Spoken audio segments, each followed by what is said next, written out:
Hello and welcome back to our channel. So today in this video we are going to discuss about how you can start a conversation in your Tinder app.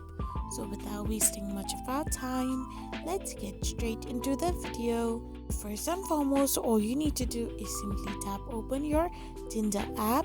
Once you open it, you need to press on the love heart option to like someone. So if it's a match, you can simply press on the say something nice option and type in it and press the send button. So to check your account, simply go and tap the conversation icon and press on person you are matched with. So here you can type in your conversation and start your new journey of conversating with the other person on your Tinder app.